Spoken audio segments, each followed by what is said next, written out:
Hey YouTube, what's up? And today I'm going to be talking about with you guys the current rumors for the new MacBook Air and a few other things that I think are really interesting. And first of all, I want to show you the current outgoing MacBook Air. This is kind of probably hard to see in the shot, so I'm going to kind of back up here for you guys to see this. This is the current outgoing MacBook Air, which this is actually the model before, but it looks exactly the same, pretty well, almost exactly the same performance, except this MacBook Air has integrated graphics. And here it is. It's really thin. It's got a flip-down door. Weighs about 3 pounds. Has a 13.3-inch, I think, display. Old school trackpad, not glassed, but it is multi-touch. Light-up keyboard, and this is pretty much it. My model's kind of dirty, but I need to clean it off some. But this is what it looks like, and this is the first. This hasn't really been refreshed in probably 2-3 years, two I think, but the actual inside hasn't been refreshed for a year. And as you can see, there is no optical drive, and that's about it. You can get a super drive. So let's talk about what the next model is going to look like and how it will function and things like that. So, like I said, this model hasn't been updated in a year, and according to suppliers, things like that, they are running low on shipments for these MacBook Airs. They're running low on stock. They're not going to get any more until, according to rumors, October 12th through 16th. So we're getting really close. So in 6 more days, we could see a new MacBook Air from today. So this is October 6th. So 6 more days, and you could see a new MacBook Air. And so let's talk about this new MacBook Air here. It has a new enclosure, carbon unibody design, I think, is what the rumors have been telling me. It'll be slimmer, lighter, and could weigh less than 2.7 pounds, but I beg to differ a bit with this one. Sometimes I go a bit away from rumors, sometimes I get a bit closer, and I think it'll actually be even lighter than that, because that's really close to this 3-pound design. And with the smaller screen, I don't see why it couldn't be smaller or lighter than that. This is 2.7 is still really close, and I think this is kind of too heavy if you're going after the notebook market. Sorry I say so much. So the new one's going to have probably an 11.66-inch screen, like I said. Probably some Intel ultra-low voltage chips. I'm hoping, like an i3, maybe some better clock speed or some new, making it faster, maybe without improving the clock speed. I would like to see RAM in it. Maybe 4 gigabytes of RAM would be really nice. That too is because RAM's the first thing to go for me on my computers. I max out the RAM long before I get the processor. And supposedly we'll have better pricing for the travelers and the students, because this model, you're better off getting a MacBook, because the pricing is so high. I believe, let's see here, I'm not exactly sure, I have this up here, but the price for just the 2.13 gigahertz is almost $1,800, and the 1.86 gigahertz, which is the model I have here pretty much, is about $1,500. So I think that's kind of expensive, especially for a computer with this low of specs. And it's unibody, doesn't have a glass display, glass anything, and it doesn't have an IPS display.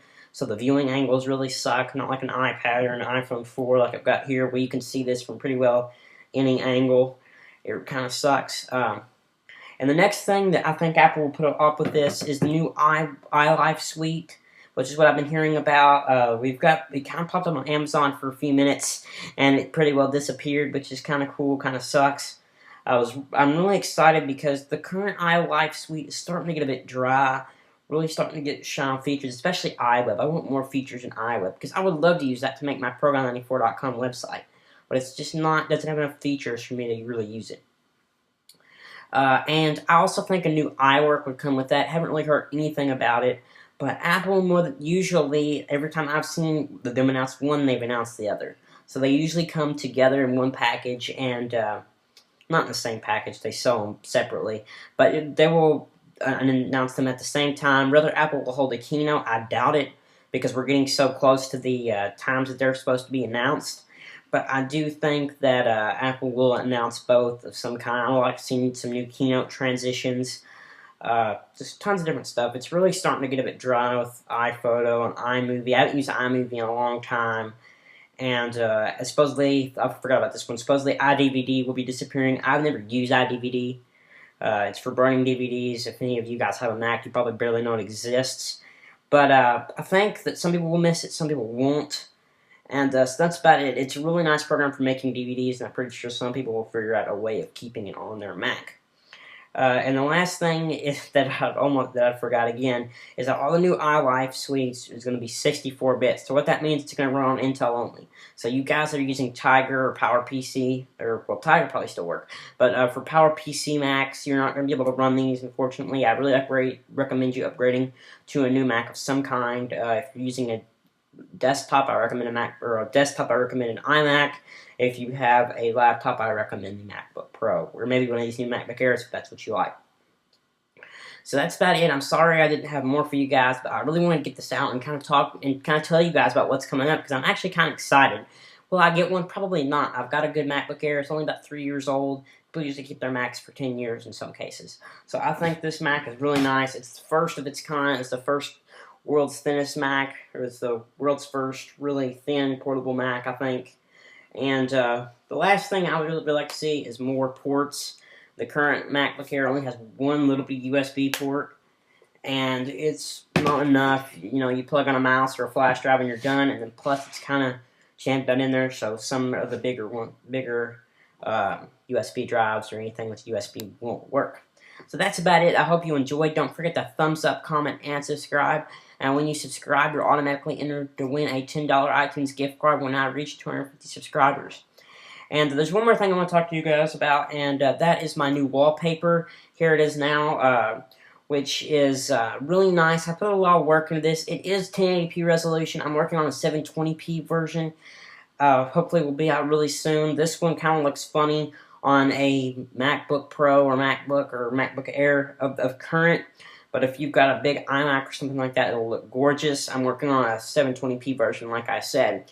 So if you're probably not that fanatical into me, but I wanted to kind of make it just to kind of see what I could do. It'll get better as time goes on, and I've kind of tweaked it a little bit. It's free to download on my website. Go to Prairie94.com and click downloads, and it'll be down there, and it'll be on that webpage. So, like I said, thumbs up, comment, and subscribe. I'm sorry this video took a little bit longer than I expected, but I like to talk to you guys. And feel free to put in the comments what you think is going to happen. If you totally disagree with me, put it down there. I'm okay with that. If you guys want to put down, you're totally wrong. I think it's still going to have a 13.3-inch screen. I would still love to see a 13-inch screen. But, so that's it. See you later, YouTube. You have a great day. I'll cut this video out now.